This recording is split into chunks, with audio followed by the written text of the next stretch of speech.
Whether you are a student, a practitioner, or somebody who is actually contributing to the computer networks, which is today's internet, which I mean by computer networks, whoever you are in whichever way associated to the computer network, I think you should know about some of the timelines in the history that actually made this amazing thing called internet.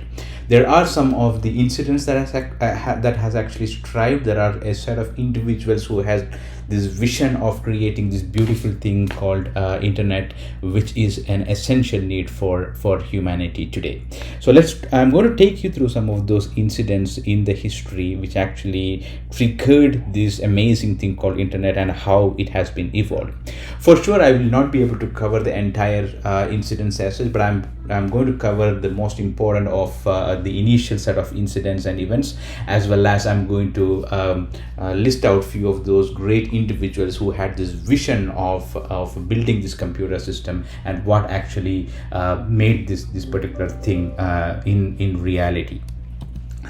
So it dates back to 1957 when Sputnik 1 was launched by Soviet Union. There was this Cold War between United States of America and the Soviet Union. And when this happened, the then President of United States, Dwight D. Eisenhower, who is the 34th President of United States, called an urgent meeting with all the brilliant minds in the United States. And they kind of brainstorm how we will be able to kind of bridge this particular gap on the technology.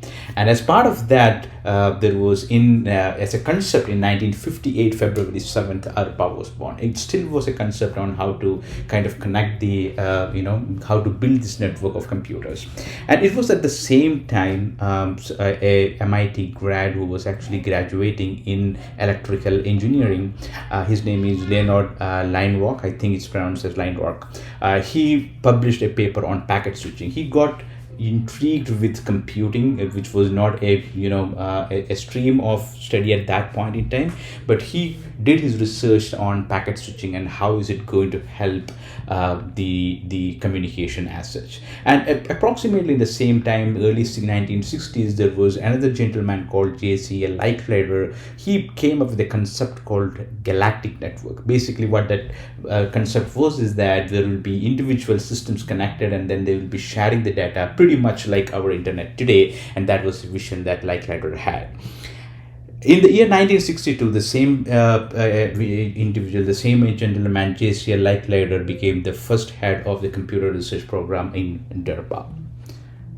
And in the year 1964, Leonard Leinrock published his book called Communications Net. Even today, I think this is available. It's one of the finest book I think I highly recommend for all of your network enthusiasts to read about, which actually put forward the concept of this packet switching. Moving forward, in the year 1965, this was the first, very rudimentary wide area network that was implemented by Lawrence G. Roberts and Thomas Merrill based on the circuit switch telephone system. And this particular experiment gave a clear indication of the need for the packet switching, which was published by our gentleman Leinrock. And in 1966, Lawrence G. Roberts went to DARPA to develop the plans for ARPANET. Following in 1967, Lawrence G. Roberts published the work on ARPANET, and in the year 1968 August, there was a request for quotation for packet switching interface message processor. By that time, it was very clear that we need a packet switching mechanism for a efficient way of communication. So what this interface message processor was, it is something that actually can collect these packets in the network and then kind of reassemble it and then send it to the host. A very rudimentary system that can actually collect the packets and then forward it. That particular RFQ was won by BPN at the team headed by Frank Hurt. And these are the names that if you search, you will be able to get more detail about these individuals.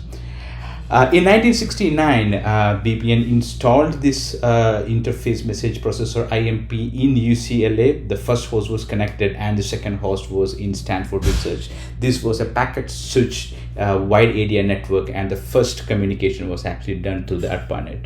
And by the end of 1969, there were two more nodes that were actually connected, slowly building our internet of today.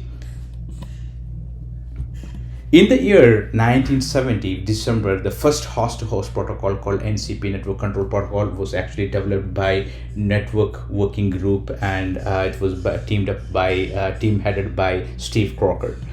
In the year of 1972, Bob Kahn demonstrated the ARPANET at the International Computer Communication Conference, ICCC.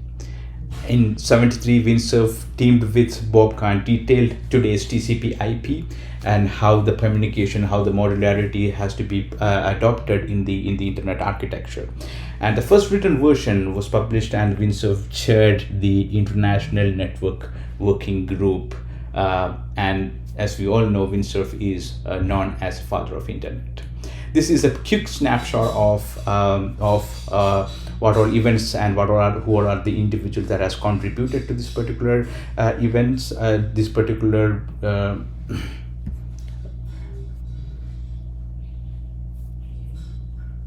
these are a few landmarks in the history that actually built this amazing thing called internet. I will be posting a PDF format of this. If you are actually interested to download it, I feel free to click on this particular link down here, and then please access those PDF, which can be handy. And it's very important for us to remember these great individuals, these visionaries, and believe it or not, we all, whoever you are, whether you are a practitioner, whether you are a student, whether you are somebody in whichever way you are contributing to this amazing thing called internet, I think we should be thankful to these great individuals who has made something which is an essential need for humanity today. That's all for the session. Thank you. Bye.